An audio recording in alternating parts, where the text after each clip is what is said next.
Impetuoso, algo desbocado y bastante provocador. Javier Milei cumple su primer año de gobierno. ¿Qué dicen los argentinos? ¿Qué muestran los números de su gestión? ¿Qué le falta a Argentina para recuperarse? ¿Y tú querrías a un Milei en tu país? Pero quiero contarles algo a todos estos sensibleros hipócritas empobrecedores. La pobreza en el segundo trimestre del año fue 51%. Por lo tanto, la pobreza ha empezado a caer en la Argentina.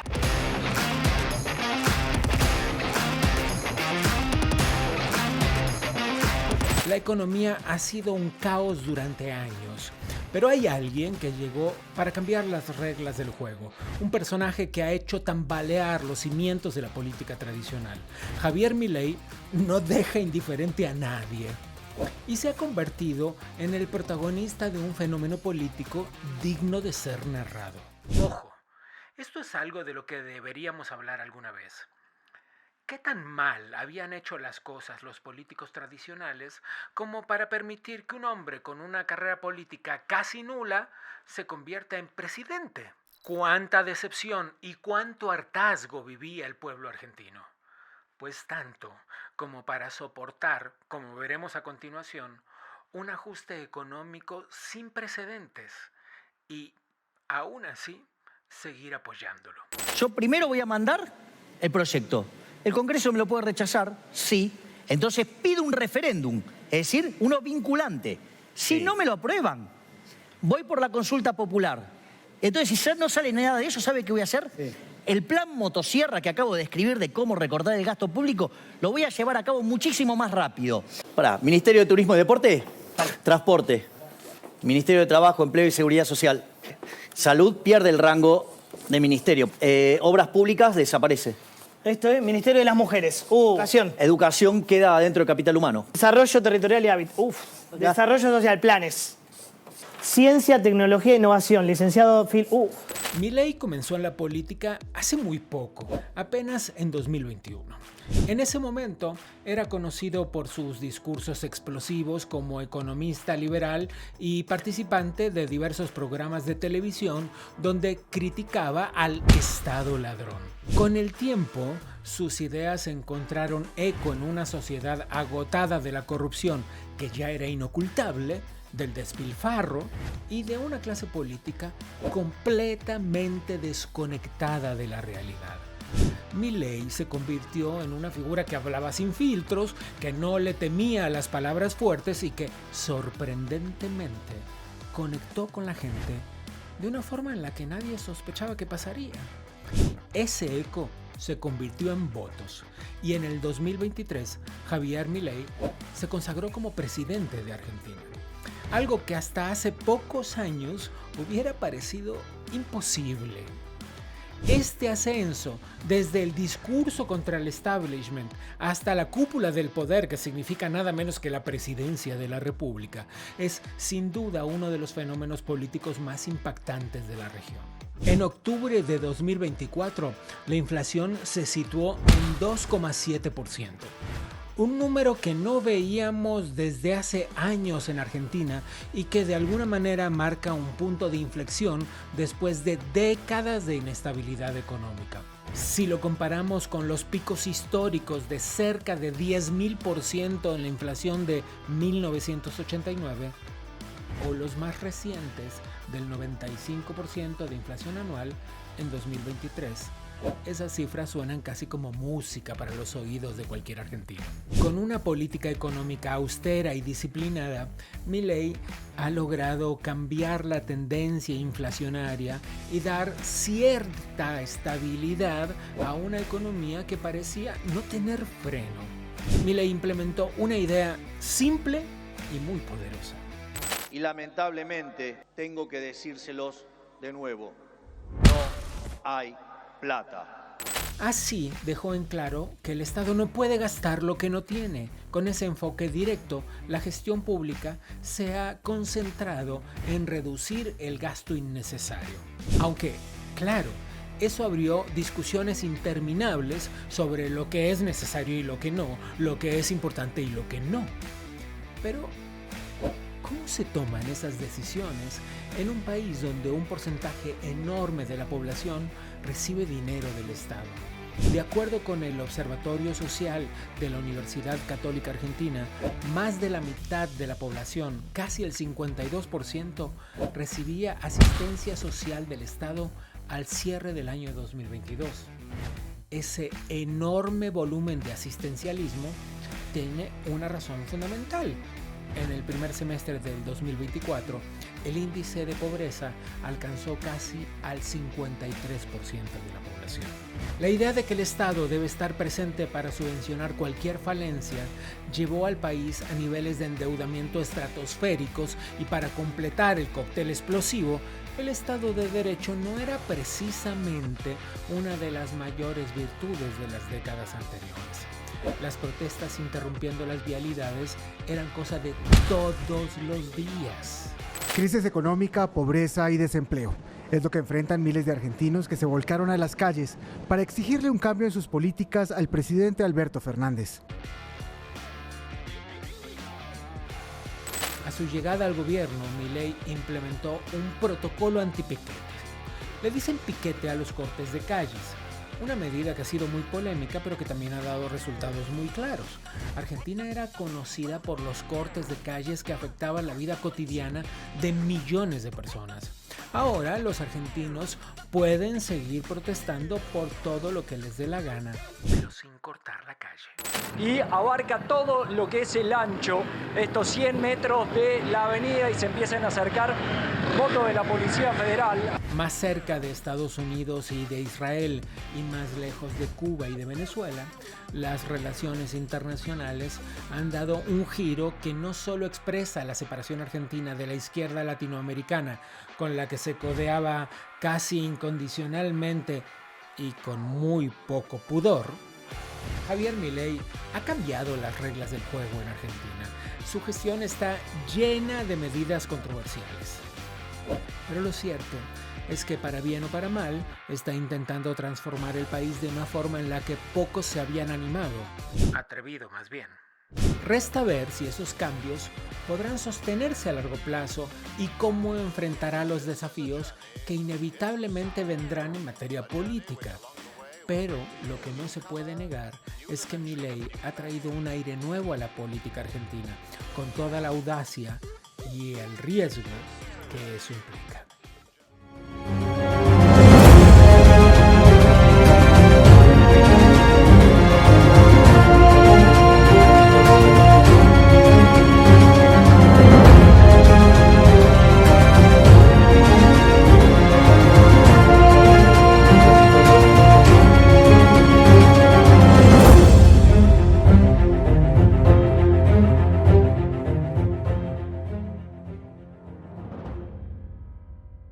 Los resultados del gobierno de Javier Milei hasta la fecha son medibles. Pero cómo logrará avanzar en los próximos meses es quizás crucial para llevar a cabo el plan que él ha trazado para el país. Un plan que no solo tiene que ver con la economía y la estabilidad de Argentina, también tiene que ver con su propio futuro político, con la creación de un partido que lo sostenga y también con la estabilización de los ánimos sociales. Nada más y nada menos. Vamos a hablar ahora con el legislador porteño Ramiro Marra.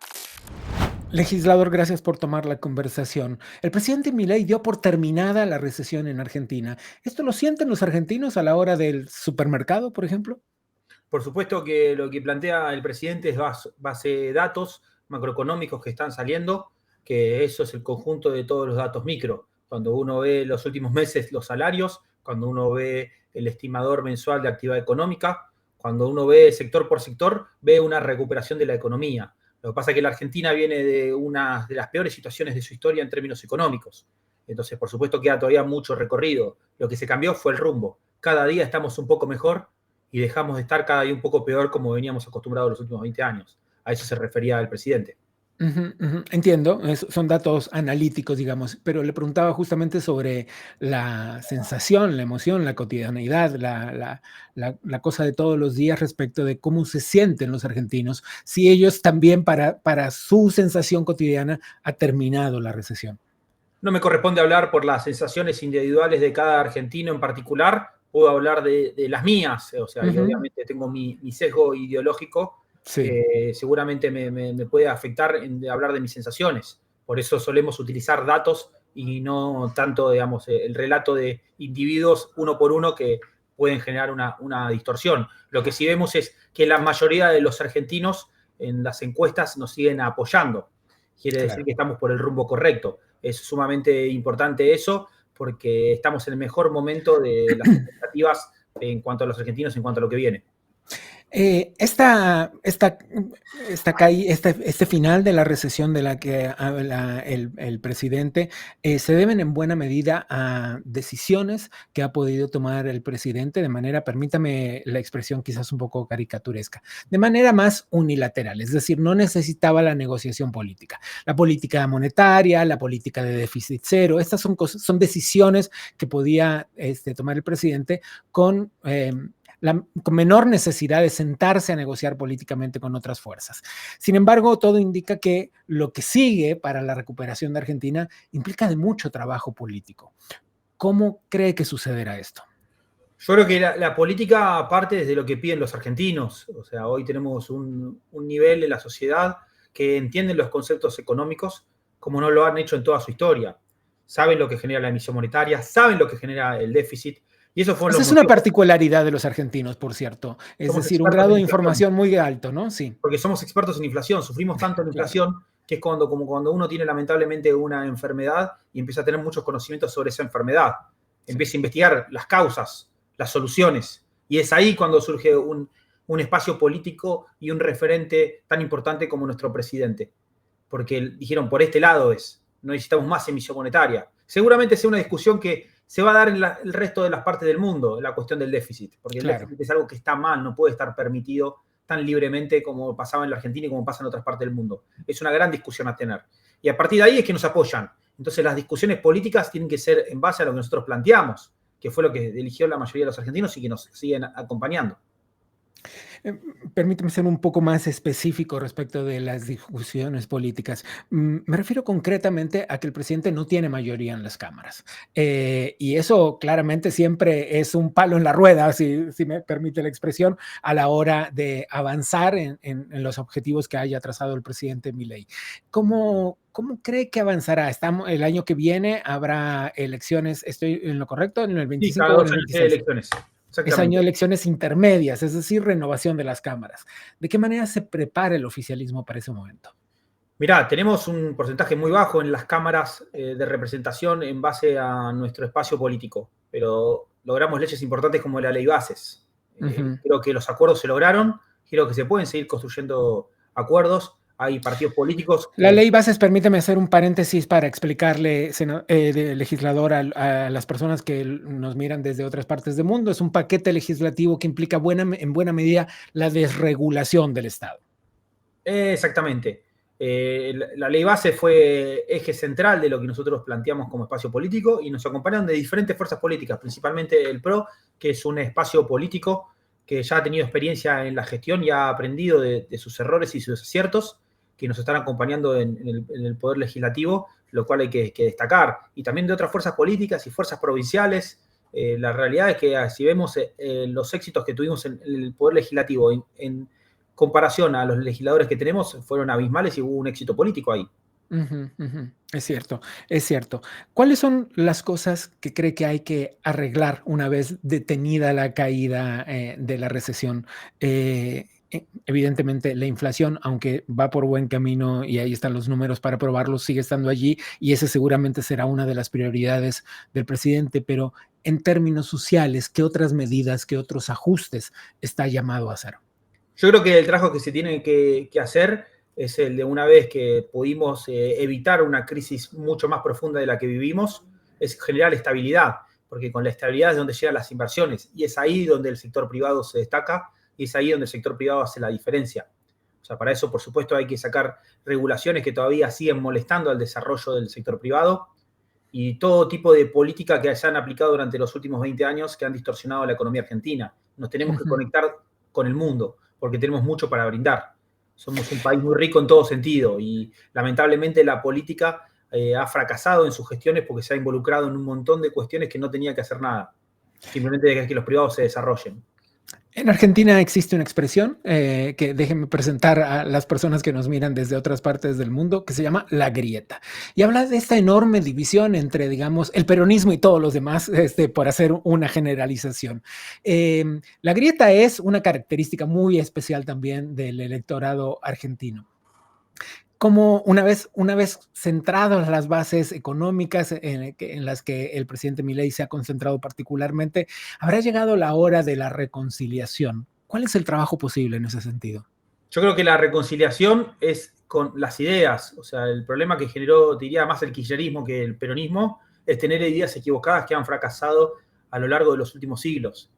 Nosotros lo que venimos a plantear es un espacio ideológico, donde las ideas son las que tienen que ordenar, tiene que haber un ordenamiento ideológico. Los que piensan como nosotros tenemos que estar todos juntos, los que piensan distinto tendrán que estar en otro lado. Lo importante es entender qué es lo que piensan ellos, que nunca lo llegaron a plantear. O sea, eran ideas que aplicaban, que fracasaban, pero nunca se hicieron cargo de ningún tipo de ideología. Nosotros nos hicimos cargo y dijimos, somos liberales y vamos a aplicar medidas liberales como se han aplicado en los países desarrollados. La última, muy rápido porque se nos acaba el tiempo. El liberalismo no es un partido político. La Libertad Avanza no es un partido político, es un movimiento. Y se habla de la construcción de un partido político, de una fuerza política formal, digamos. ¿Qué tanto avanza eso?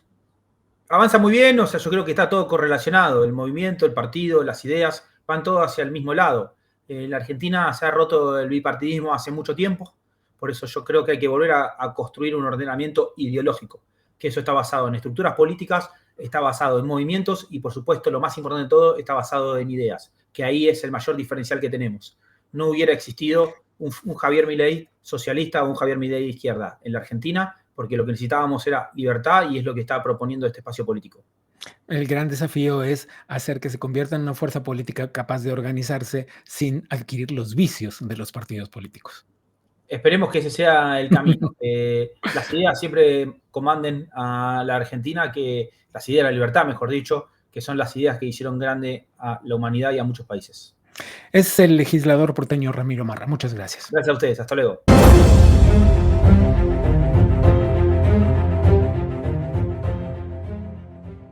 Lo que sucede en el mundo del arte en Argentina es siempre sumamente estimulante. Ha dado al mundo grandes y reconocidos artistas que han surfeado la ola recurrente de las crisis que Argentina suele enfrentar. Pero una pregunta flota en el aire. ¿El arte necesita del financiamiento público para hacer arte, para existir, para desarrollarse, para llegar a todos los rincones? Bueno, de eso y de algunas otras cosas hablamos con el cineasta Diego Recalde. Diego, gracias. A vos. ¿Cómo es la Argentina de Milei un año después de que ha asumido el poder en términos de lo que tiene que ver con la cultura? ¿Han cambiado los discursos? ¿Han cambiado las formas de producir? ¿Hay gente que se quedó adentro o fuera del círculo? ¿O todas las anteriores? Gran pregunta. Habré bastantes respuestas. Vamos a ir tema por tema. Lo primero que viene a mi mente es, apareció un tipo que provocó una revolución cognitiva sin precedentes, que tiene por primera vez el apoyo de un montón de personas que no se interesaban en estas cuestiones. Quiero decir, vos tenés hoy por hoy al tipo que se levanta a las 6 de la mañana, que ahora sabe que está financiando la cultura. O sea que hay más información fluyendo. Claro, y eso gracias a las redes sociales también y a que Milei se instaló de una manera hermosa en esas redes, porque su locura empezó a generar empatía. Y ese tipo que se levanta a las 6 se está preguntando todos los días hoy, che, pará, yo tengo una vida por momentos de pesadilla para que otro pueda realizar su sueño. No me está cerrando la ecuación. Hay algo de esclavitud en esto, porque yo estoy financiando un montón de personas, pago el doble la comida, pago el doble, no sé, la tarifa de luz, de gas, para que otros puedan realizarse, no solamente los artistas. Pero bueno, en relación a tu pregunta, los artistas están dentro de esos impuestos, de esos beneficios, porque para el artista pasa a ser un derecho adquirido, pero para el que está del otro lado es un impuesto adquirido. Hablas de nuevos canales de información abiertos.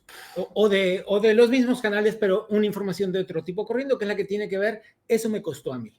Siempre me costó a mí, sea lo que sea que haya pagado el Estado, un cachito me costó a mí.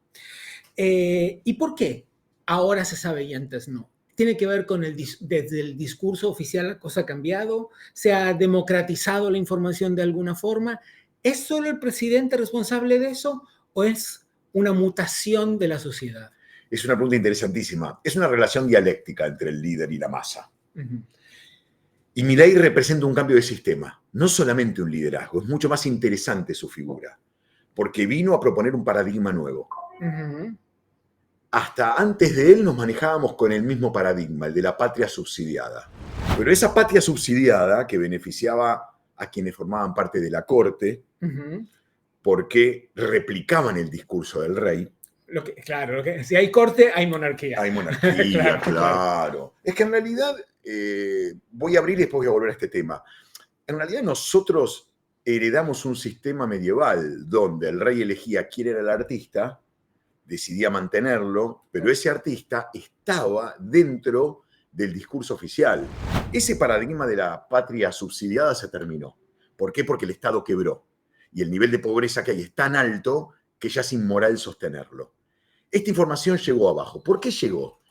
Porque los periodistas que se beneficiaban con la patria subsidiada, de alguna forma replicaban también el discurso del rey. No eran muy distintos a esos artistas que salían a pintar el cuadro que el rey quería. Esa información entonces no circulaba porque la verdad estaba en manos de unos pocos. Al aparecer... ¿Y a cuántos les interesaba ver el retrato del rey? Entonces, como esos estaban siendo beneficiados por formar parte de la corte, se encargaban de cubrirlo al rey, para no mostrarlo desnudo. Llegó Milei y esta relación dialéctica entre redes, líder y masa, no Sergio Massa, me refiero a la gran masa, hizo ver que el rey estaba completamente en pelotas y era gordo porque vivía de la comida que nosotros le dábamos como tributo. Uh-huh. Ese rey me refiero a la corte en general, es una metáfora, ¿no? Engordaban gracias a nosotros. Ahí se cortó para siempre algo. ¿Por qué?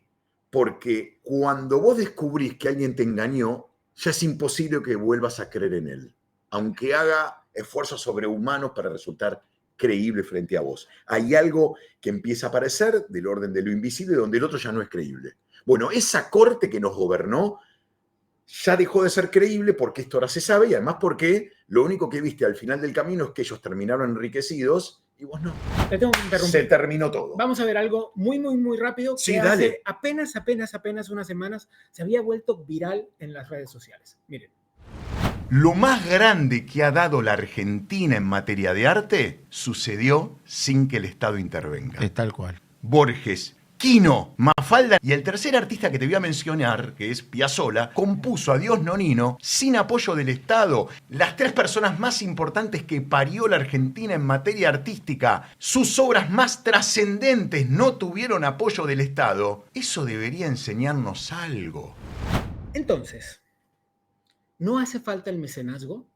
¿El artista es artista a pesar de no tener dinero? No tengo dudas de eso. ¿Por qué? Porque en líneas generales, cuando vos tenés algún apoyo del Estado, tu lengua pasa a ser la lengua del Estado. El jurado que te va a elegir va a basarse... Qué horrible eso de la lengua del Estado. ¿eh? Sí, te lo digo sin pelos en la lengua, porque la mía no es del Estado. Mira, yo tuve 60 experiencias artísticas a lo largo de mi vida. Solamente 3 veces recurrí al Estado para co-crear. Y es curioso, las 3 veces que recurrí, fue hasta, te diría, por una confusión. Porque después cuando el Estado te pide que le muestres eso que hiciste, al Estado no le gustó ni medio. Porque yo me salí deliberadamente. ¿Te exhibieron de todas formas? No les quedó otra y además... O sea, ¿el producto de esa asociación vio la luz? Sí, porque además hoy por hoy ya no controlan los canales de exhibición. Claro. Se terminó. Entonces yo logré siempre mostrar lo que hago. Ahora bien, lo que sí siento, en función de lo que vos decís, es... Cuando analizo la historia contemporánea del arte en general, ni siquiera en la Argentina, lo más relevante que dio la historia de la humanidad se hizo por fuera del Estado. Todo. Y cuando repaso mi vida personal y me pongo a pensar qué obra yo vi que dije, wow, me encontré con algo distinto, siempre fue cosas hechas por fuera del Estado. Solamente una me llamó la atención, que fue hecha con apoyo del Estado y es una maravilla, que se llama Happyland, de Gonzalo de María, que se hizo en el Teatro San Martín, que vi algo de avanzada, que es una gran ruptura para los tiempos que vivimos, y que me parece que esa obra Gonzalo de María lo va a hacer trascender, y que posiblemente estoy frente a una de las obras teatrales más importantes de todos los tiempos, pero es la única que vi, de todo lo que vi a lo largo de mi vida, de todo lo que vi, apoyado por el Estado, que rompió con lo que se venía haciendo. Y el Estado toleró esa ruptura. Él corrió con una ventaja, lo hizo en Cava. En provincia de Buenos Aires hubiera sido imposible, porque es una obra de teatro que se mete con el discurso oficial peronista. Cava es la ciudad autónoma de Buenos Aires. Exactamente. Entonces, pudo hacerlo también porque había un contexto que lo favorecía, pero es una obra de arte. Ahora bien, después todo lo otro que vi que provocó una ruptura en la historia del arte contemporáneo, ya sea a nivel nacional o internacional, fue todo hecho por fuera del Estado. Eso a mí que me cuenta. Salvo la Capilla Sixtina. Claro, bueno, sí, pero en ese momento había que pensar también que lo que sucedía, me parece, ¿no? Es que el arte sí o sí pasaba por la financiación del rey. Y se hacía muy difícil hacer algo afuera, muy difícil, porque además el saber estaba en manos de la realeza y de la iglesia. La última que me tienes que responder muy cortito. Perdón. Y casi, con lo horrible que esto es, por sí o por no. Dale. Milei tiene una personalidad que ha logrado trascender las fronteras incluso antes de ser presidente. Es decir, se había convertido en un fenómeno regional antes de ser presidente. La pregunta es si una personalidad tan fuerte como la suya no corre el riesgo de la tentación del culto a esa personalidad. Sí, todos lo corremos. Todos lo corremos. Todos los corremos. Los romanos tenían a alguien al lado siempre que al emperador le recordaba, para evitar que le pasara esto, que era mortal. Entonces ese esclavo que estaba para ese rol nada más, cada vez que el emperador le hablaba y era aplaudido, le decía, sos mortal, sos mortal, sos mortal. El mortal Diego Recalde.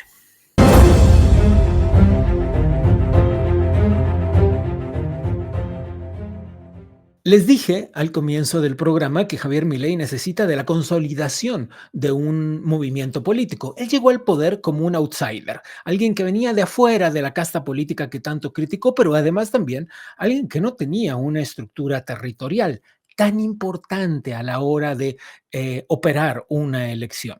Bueno, aún así lo consiguió. Se convirtió en presidente de la nación, pero ¿podrá acaso aspirar a una reelección? Cosa a la que tiene derecho constitucionalmente. Bueno, para eso hace falta la construcción de un partido político. De este asunto hablamos con el diputado Fernando Iglesias. Ha pasado un año de que Javier Milei llegó al gobierno. ¿Qué de lo que prometió hacer en primera instancia consiguió y qué no? Bueno, sí. Lo principal que ha logrado hacer, te lo van a decir todos, es bajar la inflación. Era un reclamo de toda la sociedad argentina. Y no solo eso, yo creo que tiene un valor estratégico, porque la inflación es el núcleo de la economía populista. La inflación en Argentina, cuando Perón llegó al gobierno, era del 2% anual desde hacía medio siglo. 2% anual. Y Perón la llevó en 3, 4 años al 50%. Y nunca paró. Y es el núcleo del populismo, porque el populismo económico consiste en pan para hoy, hambre para mañana. Yo te doy hoy, te lleno los bolsillos, hacemos la fiesta, decimos los días de fiesta siempre fueron peronistas y después vemos cómo la pagamos. La Argentina, fue el comienzo de la emisión monetaria desmedida, además, ¿no? Exactamente, la Argentina nunca había tenido... El Banco Central se crea porque en en la década del 30 hubo un año de 14% de inflación anual y eso le pareció escandaloso a todos y crearon un Banco Central independiente que durante 10 años volvió a bajar la inflación a donde estaba, 2%. La gente, el 80% de los ahorros de los argentinos estaban en pesos y en plazos de más de 5 años. La economía populista se basa en la inflación y lo que ha logrado Milei es bajar drásticamente la inflación. Y eso acaba con todo un mecanismo que no es solamente económico, es político.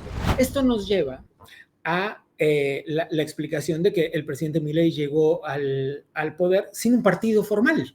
Es decir, lo que es bastante inusual y lo que habla del escenario social, de la confianza en un candidato absolutamente outsider, externo de las estructuras políticas establecidas. Pero si el presidente Milei pretende una reelección, yo sé que es pronto, estamos en el primero del cuarto año de gobierno, pero si pretende una reelección, muy probablemente tenga que trazar una ruta crítica hacia la creación de un partido político que lo lleve a las urnas de regreso. Esto ya es una realidad de la que se habla en Argentina. ¿Cómo va ese proceso? Bueno, lo están haciendo. La que está a cargo de eso es la hermana del presidente, que es la secretaria de Presidencia, Karina Milei. Está recorriendo las provincias junto a los referentes provinciales, diputados, senadores, y a Martín Menem, que es el presidente de la Cámara de Diputados. Están armando el partido, van a tener un nivel nacional. Me parece una buena noticia que haya un partido de características fuertemente liberales en Argentina.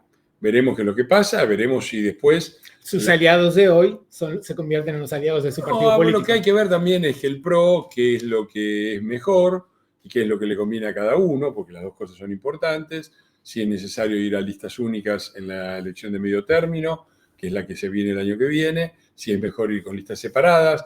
Es una elección de diputados y senadores, no nacional, por lo tanto pesan mucho los distritos y las estrategias pueden ser diferentes en los distritos. Yo creo que hay que ir a una lista única en provincia de Buenos Aires y en la ciudad de Buenos Aires, pero es una opinión y yo no soy un experto en estrategias electorales.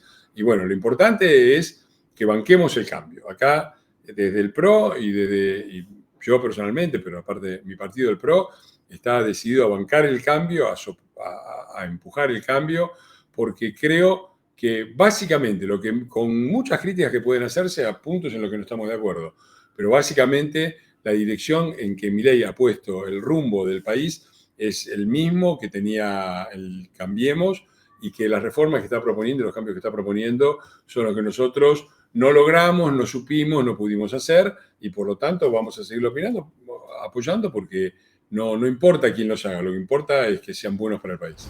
El presidente afirmó que ha llegado el final de la recesión, que se terminó y que de aquí en adelante lo que viene es crecimiento. Lo que no ha precisado el presidente, y esa es quizás una incógnita para el mismo presidente, es en cuánto tiempo ese crecimiento será cristalizado para la cotidianidad de los argentinos. Bueno, el presidente tiene una expresión un poco vulgar que es pedo de buzo. Dice que la economía argentina va a subir como el pedo de un buzo. Hacia arriba y rápido. O poner un poco más técnico la B corta. La B corta no la estamos viendo, pero sí estamos viendo que se acabó la recesión. O sea, la B corta es un término técnico que cuando hay una gran caída, hay una gran subida otra vez. Eso no está sucediendo. Quizás en algún momento esto se acelere, no está dicho. Pero hoy lo que estamos viendo sí es una recuperación de la actividad económica en casi todos los rubros. Todos los rubros están en verde. Y en una situación difícil, porque tú estás comparando con un año atrás, generalmente se compara de un año ahora, cuando comparas un año atrás, entras en el medio del plan platita de masa, es decir, de la emisión irresponsable, del gasto irresponsable, de la inflación, porque total se paga más adelante, es decir, había una actividad económica absolutamente inflada, con anabólicos, con doping, y ahora estamos corriendo con nuestras propias fuerzas. A pesar de eso, ya hemos rebotado, casi todos los indicadores económicos dan positivos y los salarios y las jubilaciones le empiezan a ganar a la inflación. Creo que 2,7 fue la inflación de octubre, más de 4 dieron los salarios. Es decir, hay una recuperación razonable, lenta, pero concreta y que se basa en una economía real. La gente, es cierto, ha sufrido, tú lo has dicho, ha sufrido el impacto, pero también agradece saber dónde está parada. Porque cuando estás en medio de la inflación y todo sube y tu salario no sabes dónde va a ser y depende, no sabes dónde está parado. Y la gente sabe más o menos dónde está parada. Sabe cuáles son las restricciones, pero dice, bueno, yo estoy acá. A ver ahora si mejoro o no mejoro. Bueno, la promesa del gobierno es que esto va a mejorar, que no va a mejorar, que yo creo que no va a mejorar rápidamente, no va a ser una B corta, pero sí va a ser una U Y creo que la Argentina tiene los recursos necesarios para pensar en un gran futuro. A mediano plazo, la Argentina tiene todo para crecer, y tiene todo para crecer por malas razones, porque no ha crecido antes. Claro. ¿No? Si tú tienes la misma cordillera que Chile, y Chile exporta 10 veces más que tú, y bueno, quiere decir que tú has hecho algo mal. Si lo haces bien, vas a exportar como Chile, y es una gran oportunidad de crecimiento que tenemos nosotros y que no tienen los chilenos. Y lo mismo pasa en lo agropecuario, donde Brasil ha tomado de la delantera por culpa nuestra. En la exportación de carne nos gana Paraguay. En Argentina deberíamos Con tener, la diferencia territorial, ¿no? con una diferencia que si Argentina la produce. En todos los terrenos encuentran lo mismo, que nos han ganado competidores en peores condiciones porque han tenido políticas correctas. Si nosotros tomamos las políticas correctas, tenemos en el mediano plazo, yo soy muy optimista. Es Fernando Iglesias.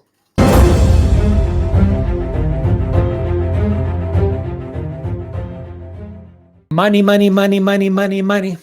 Todo es alrededor del dinero cuando de una crisis económica se trata. Una inflación desbocada parió a Javier Milei al poder. Y sin embargo, esa inflación ya parece haber sido domada. Está en apenas un dígito cuando estaban en el precipicio de una hiperinflación. Sin embargo, las medidas económicas no son solamente el control inflacionario, el secar el mercado de dólares y de pesos, dependiendo de lo que convenga, en qué momento de la operación de la crisis. También tienen que ver con muchas otras medidas económicas, desde una cantidad enorme de impuestos a regulaciones sumamente estranguladoras para el sector privado. Ese sector privado con el que buena parte de la sociedad argentina tiene una relación contrastante. Hablemos de eso con el economista Ramiro Castiñeira. Ramiro, ¿de verdad es como el presidente Milei dice, se terminó la recesión? Es lo que muestran los datos, ¿no? De que el nivel de actividad del último dato, que fue agosto, está en el mismo nivel de actividad de cuando asumió su presidencia, que fue en diciembre.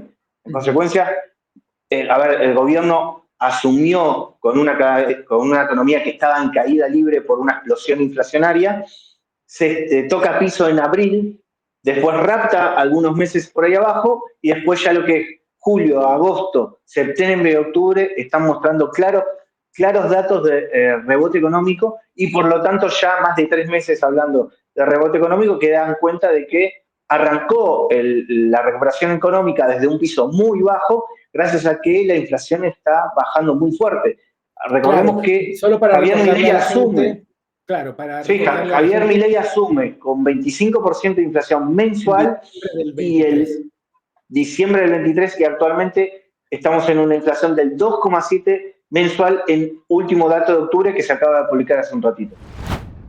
Una pregunta respecto de la política monetaria, ya sabemos la emisión cero, pero hay un caballito de batalla del presidente Milei durante la campaña que fue la dolarización. Nosotros en este mismo espacio hemos conversado con los responsables de la dolarización en Ecuador, por ejemplo, y sabemos que no es una solución mágica. Sin embargo, sí contribuye a estabilizaciones y cambia un poco el mapa de la productividad en el país. Sabemos que no es una solución mágica, sin embargo, es un tema de conversación presente casi de manera cotidiana durante la campaña del presidente Milei y sin duda una expectativa de los argentinos. ¿Eso es posible? Bueno, a ver, primer punto. Los argentinos estábamos hablando de dolarización porque estábamos perdiendo nuestra moneda. Estábamos preguntando cuál era la siguiente moneda que íbamos a usar como moneda de unidad de cuenta para poder hacer nuestras transacciones económicas. De a poquito, quieras o no, el equilibrio fiscal y la emisión cero tiene como consecuencia el freno de la inflación y por lo tanto la recuperación del valor del peso, que le empieza nuevamente a servir a los argentinos como moneda de cambio, como moneda transaccional. Dicho eso, igualmente, Argentina va a un nuevo modelo en el sentido que va a ser una competencia de monedas, que es ni más ni menos lo que sucede en cualquier país desarrollado, cosa que en Argentina estaba prohibido directamente, y encima con los gobiernos peronistas en su momento que prohibían directamente la compra de divisas. Bueno, ahora se está unificando el mercado cambiario para que cualquier ciudadano pueda acceder a cualquier divisa, como en cualquier país normal, y en consecuencia ahí apostar a la competencia de monedas, y donde el Estado va a incentivar de que haya más monedas extranjeras circulando en el sector privado que los argentinos estábamos atrapados en el peso y en el proceso inflacionario con leyes que nos obligaban a eso. Ahora vamos justamente a una liberación completa del mercado cambiario con competencia de monedas, donde el peso encima va a ser escaso, porque dado que ya no se emite más o menos en 2 años, 3 años más tardar, el peso va a escasear y en consecuencia el propio sector privado va a querer hacer sus transacciones en monedas extranjeras porque va a ser menor el costo de transacción que va a tener, porque el peso va a ser una moneda que va a empezar a escasear porque no se pretende emitir más. Un punto, ayúdame a contarle a las personas que nos miran desde otras partes del mundo cuál era el escenario comercial cotidiano de los argentinos. No había marcas internacionales, todas las marcas de lujo habían dejado el país y solo había una especie de mercado negro transaccional a través de plataformas de pago, que si criptomonedas, que si tarjetas virtuales y todas estas cosas. Y había también un escenario en el que, algo cotidiano que la gente tenga presente, por ejemplo, comprar algo en Amazon, ¿no? Ustedes no podían hacerlo. No podemos hacerlo, no, estamos directamente, Entonces, era una economía cerrada. Amazon acaba de anunciar su regreso a Argentina con envíos gratis para compras sobre los $100 desde Estados Unidos. Es decir, todo indica que planea un acercamiento hacia el mercado argentino de consumo masivo. ¿Qué otras señales de este tipo que la gente pueda interpretar como mejoría podemos ver? Es que es mucho más conceptual el punto. Argentina está abandonando lo que fueron 2 décadas de lo que llamamos en Latinoamérica el socialismo del siglo XXI. Unas ideas arcaicas y completamente obsoletas, pero que se hicieron fuerte, ¿no? en la Venezuela de Chávez, en el Ecuador de Correa, ¿no? Y en la Argentina de los Kirchner. Una cuestión de y que en Argentina, y también en el Brasil de Lula, ¿no? Pero en Argentina fue al extremo. Argentina parecía una economía directamente en dictadura, con las reglas de una dictadura en plena democracia. O sea, eso era lo que estaba llegando. El peronismo llevó a un colapso donde teníamos las reglas ya directamente. Vos fíjate que teníamos restricciones para el mercado cambiario, restricciones para importar, un control de precios muy férreo, usualmente el armado o las herramientas que utilizan usualmente las dictaduras, como puede ser Cuba o Venezuela, pero Argentina las estaba aplicando en plena democracia. Eso era lo que volaba conceptualmente, como que Argentina no tomaba dimensión de lo que estaba viviendo. Bueno, finalmente, obviamente todas esas herramientas de política económica generan siempre un colapso. Por eso Venezuela colapsa, por eso Cuba colapsa, y Argentina también estaba en pleno colapso, comiéndose todas las reservas del Banco Central. Cuando digo todas, son todas, no le quedó $1 al Banco Central. Se quemaron todas las reservas, las principales empresas, como vos contabas, las principales empresas se estaban yendo, porque claro, el argentino se empobrecía a velocidad de luz y perdía un montón de posibilidades de poder comprar. Para que tengamos una idea, en diciembre, cuando se fue el peronismo, después de 4 presidencias enteras, con el intervalo que tuvo Cambiemos, es decir, la de Néstor Kirchner, las 2 de Cristina, la de Alberto Fernández, el salario privado registrado llegó a $300, 10 veces lo que gana un cubano.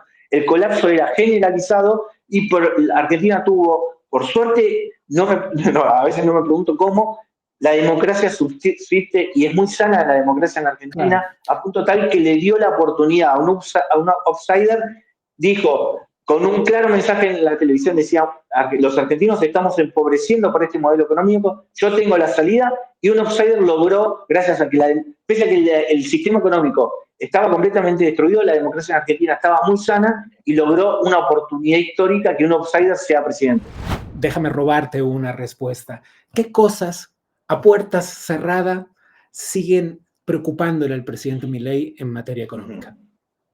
No, esa respuesta no la puedo dar, pero sí te puedo decir de que el objetivo es que nuevamente Argentina se sume a la globalización, ¿no? La globalización también la macroeconomía también se globalizó. Las reglas macroeconómicas para que los países comercien entre sí, usualmente tienen las mismas reglas económicas. Entonces, es poner a la Argentina con las mismas reglas que se usan en el resto de Occidente para que Argentina rápidamente pueda comerciar con el resto del mundo y en consecuencia, en base al comercio internacional, insertar nuevamente a la Argentina al mundo y permitir una gran recuperación económica y una gran recuperación del salario.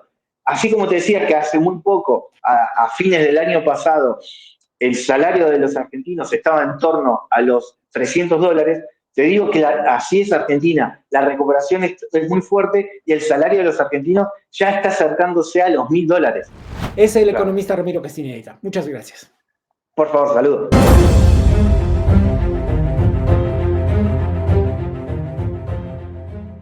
Una cosa particular que sirve para, entre otros rasgos, describir el fenómeno Javier Milei es que alcanzó mucha popularidad incluso fuera de Argentina mucho antes de ser presidente, incluso antes de convertirse en candidato a la presidencia de la República de esta forma meteórica en la que lo hizo.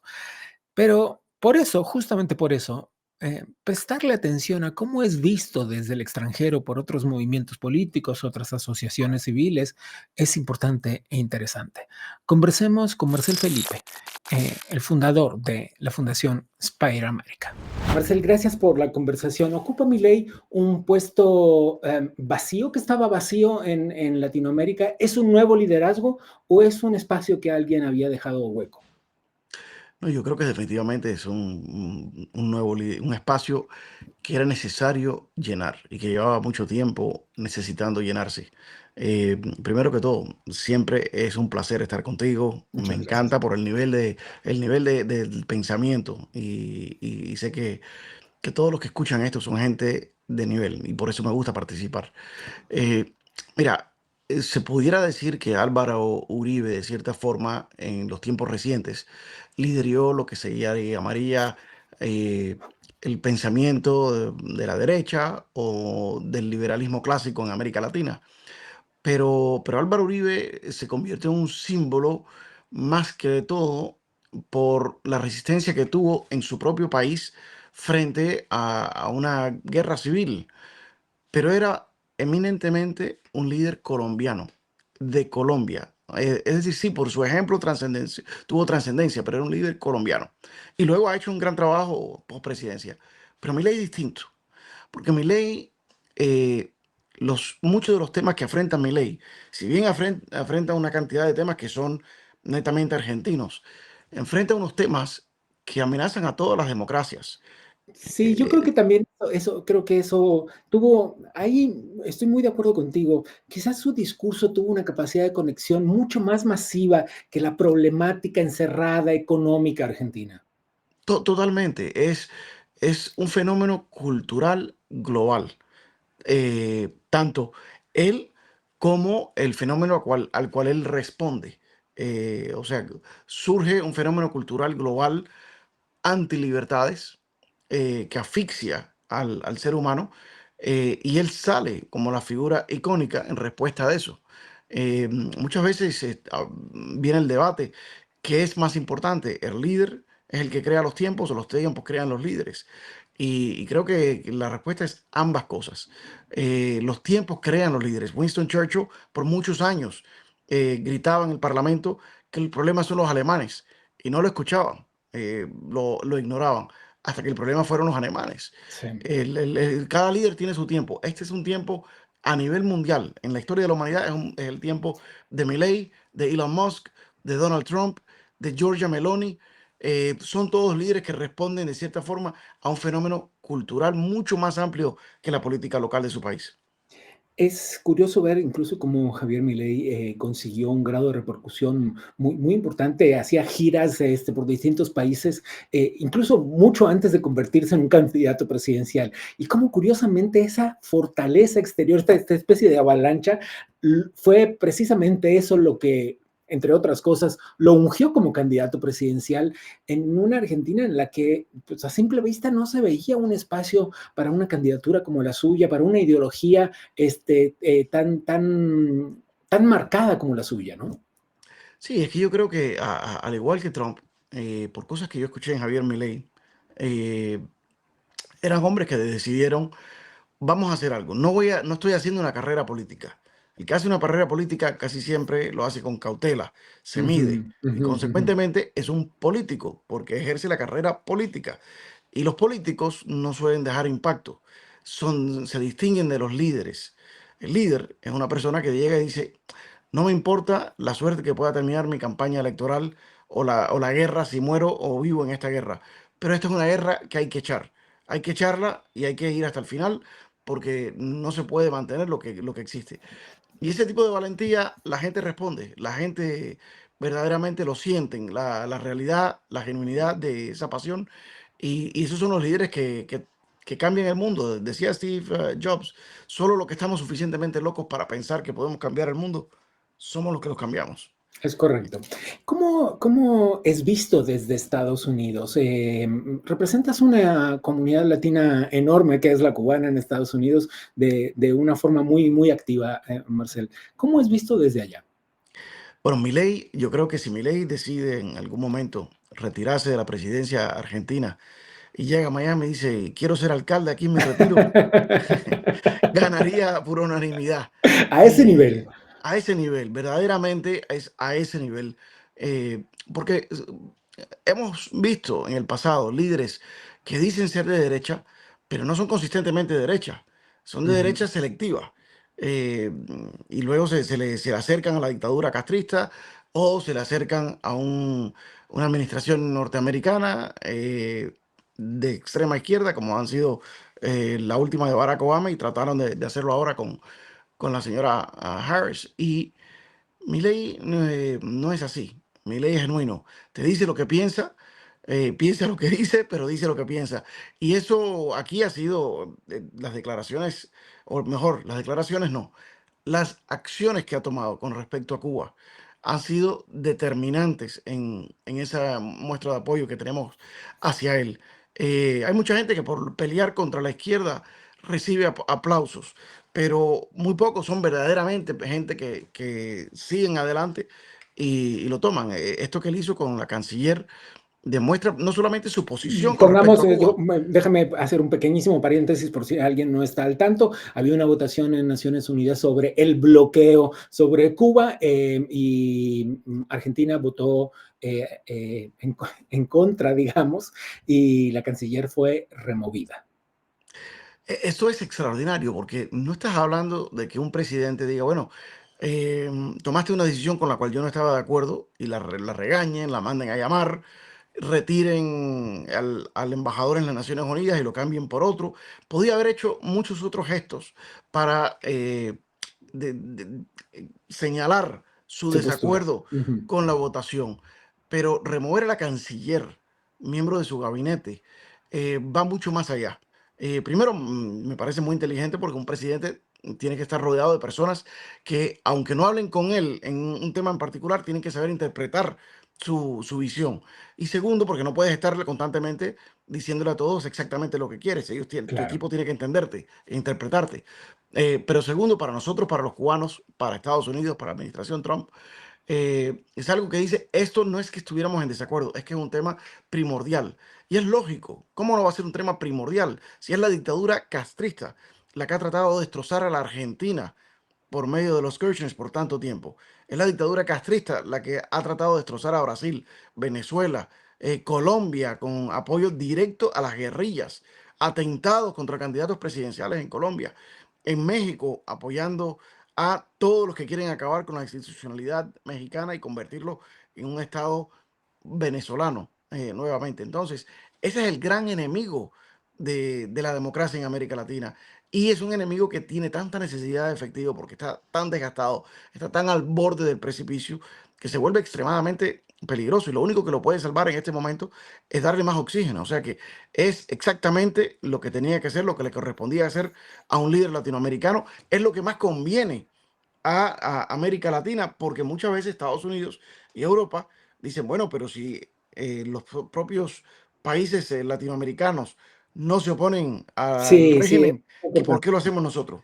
Sí, totalmente. Y además eso, digo, esta claridad en la respuesta lo sacó de los sinuosos caminos de la diplomacia. Es Marcel Felipe. Gracias.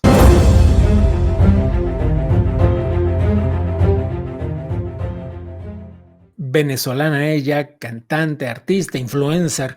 Azabache es una mujer que dejó su tierra exiliada desde Venezuela y se instaló en Argentina. Tiene una visión particular sobre el gobierno de Milei y el momento que vive la sociedad argentina ahora mismo. Conversemos con ella. Azabache, gracias por la conversación. Un placer, Gabriel. Como siempre, gracias por la oportunidad de poder expresarme, amigo. Te abrazo con el corazón. Abrazo hasta Buenos Aires. ¿Cómo es la Argentina de Milei siendo extranjera? Mira, yo estoy viviendo historia y es como te lo puedo plantear, porque yo vengo de un país, Venezuela, que está destruido por el socialismo del siglo XXI. Yo llegué aquí hace 25 años, he vivido todo junto a los argentinos, vi cómo el socialismo del siglo XXI, adaptado a la idiosincrasia argentina, fue avanzando y destruyendo todo el aparato productivo, social, familiar, moral, la destrucción del lenguaje. O sea, la verdad es que el mismo guión de Venezuela, vuelvo y repito, adaptado a la idiosincrasia del país. El tema es que aquí hay tres factores fundamentales que desde mi punto de vista dieron un cambio impresionante en un país profundamente socialista. Y esos tres cambios yo se los atribuyo primero al factor venezolano, que somos más de 8 millones de venezolanos en desplazamiento forzoso, crimen de lesa humanidad, que somos la voz de lo que no deben hacer los países, porque nosotros somos el testimonio viviente de ese nefasto modelo de hambre, miseria y muerte. En segundo lugar, encontramos una persona que vino fuera de la política con un crecimiento en una marca personal a través de los años, a través del conocimiento, de la convicción y el coraje para llevar las ideas de la libertad adelante, con un carácter disruptivo que aprovechó todos los espacios que se abrían para dejar el mensaje. Y por último, y no menos importante, es la amplificación del mensaje a través de los influencers. Y ahí me cuento yo en la influencia, en la primera ola. Hoy en día son como 5 olas ya, o sea, esta bola sigue creciendo. Y es muy importante eso porque pudimos saltar toda la convergencia telemática que se unió para hacer campañas contra Milei. La verdad es que si te lo puedo definir, estoy viendo un momento histórico donde hay un cambio de un país profundamente socialista abrazando las ideas de la libertad.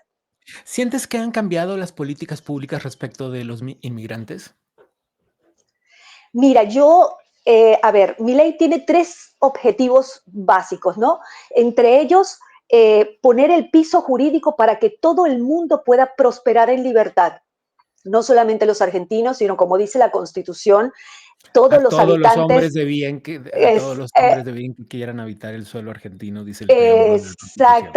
Exactamente. Entonces los migrantes, si cumplen la ley y son ciudadanos de bien, que lo que quieren es prosperidad, aquí vamos a encontrar un país libre que va a dar ese piso jurídico para poder prosperar. Por supuesto que estamos en una época de transición donde los 3 puntos fundamentales del plan de Milei es arreglar la economía, la seguridad y, por supuesto, el alineamiento geopolítico que tiene, que hoy es claramente con Estados Unidos e Israel, cosa que me complace mucho, tú lo sabes, porque antes Argentina estaba muy ligada a las dictaduras, tiranías y autocracias de la región.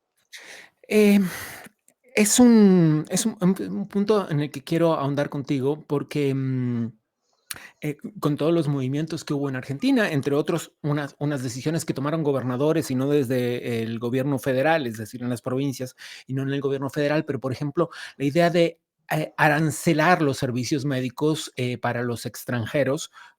No para los inmigrantes, sino para los extranjeros que estaban allí como de visita o que ahora sabemos había como un sistema casi de abuso de algunos países de la periferia argentina que iban a recibir servicios médicos argentinos y luego se regresaban a su país porque eran gratuitos y algunas provincias decidieron arancelar esos servicios para los turistas, hay que decirlo así, digamos claramente, ¿no?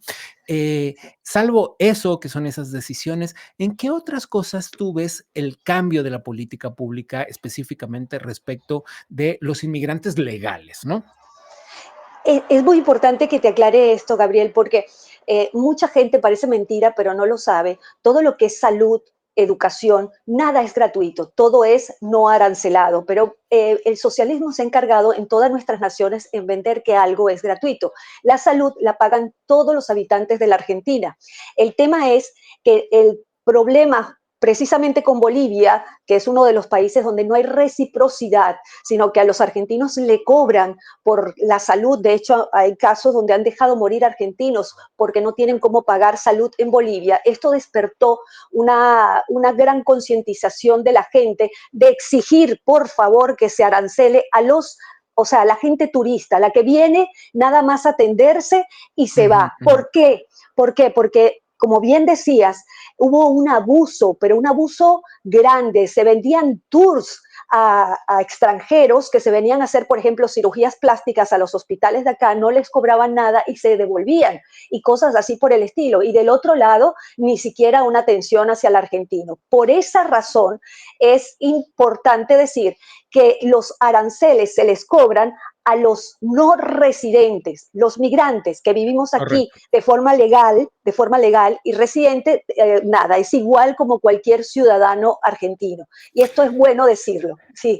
Se nos va un poco el tiempo y tengo apenas un minuto, pero me gustaría tener un arco evolutivo de tus 25 años de vida en Argentina. Sí, bueno, al Visto a principio... través de los gobiernos que atravesaron ese pedazo de la historia, como si fuera fácil. No, bueno, voy a tratar de resumirlo lo más rápido posible, pero bueno, mi vivencia fue salir del socialismo nefasto de Venezuela para entrar en el socialismo nefasto de Argentina, y hoy por primera vez en 25 años estoy viviendo historia, estoy viviendo un cambio, estoy emocionada, estoy feliz porque la economía argentina comienza a repuntar. De hecho, esta semana el presidente dio la noticia de que se acabó la recesión, que vienen buenas noticias. El proceso de transición ha sido complicado porque todos nos hemos tenido que ajustar el cinturón, pero tenemos un norte, Gabriel. Hay esperanza y yo creo que esto va a ser, si esto resulta bien, Argentina se va a convertir en el faro de luz, no solamente para la región, sino para el mundo. La verdad es que estoy muy contenta de estar aquí en este momento. Esta Sabache, te agradezco muchísimo la conversación. Abrazos.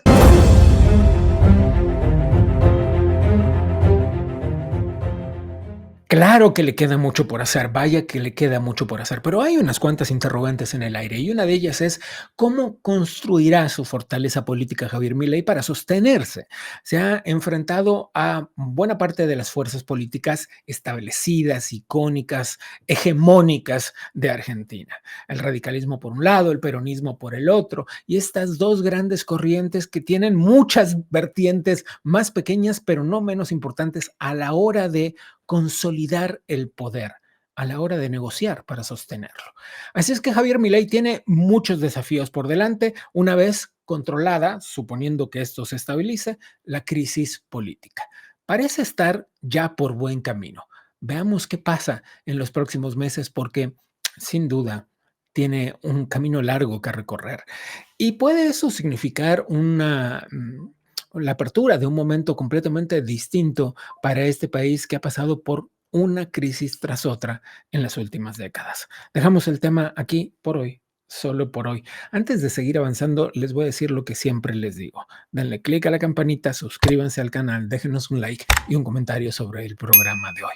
Vamos ahora a echar un ojo a ver qué está pasando puertas adentro del Adam Smith Center for Economic Freedom.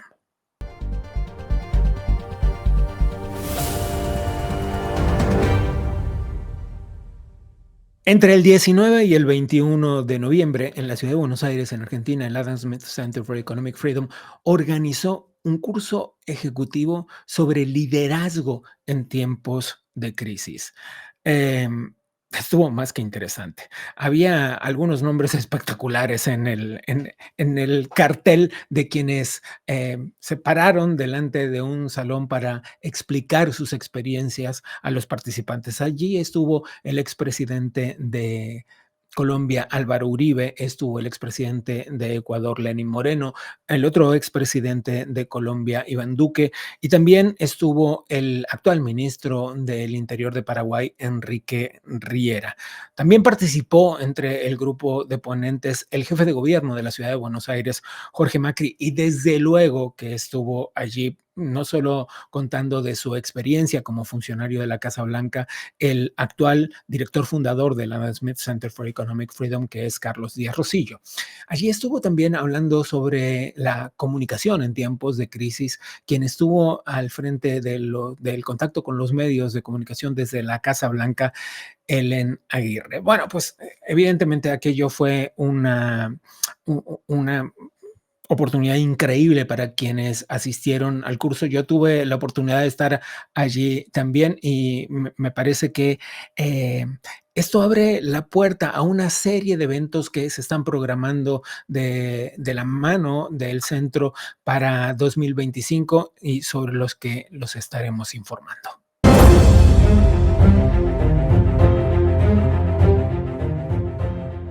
Otra vez la campanita, otra vez el pulgar hacia arriba, otra vez recordarte que te suscribas al canal. Esto ha sido todo por hoy. A nombre del Adam Smith Center for Economic Freedom les doy las gracias por habernos acompañado el día de hoy. Soy Gabriel Bauduco y nos vemos la próxima.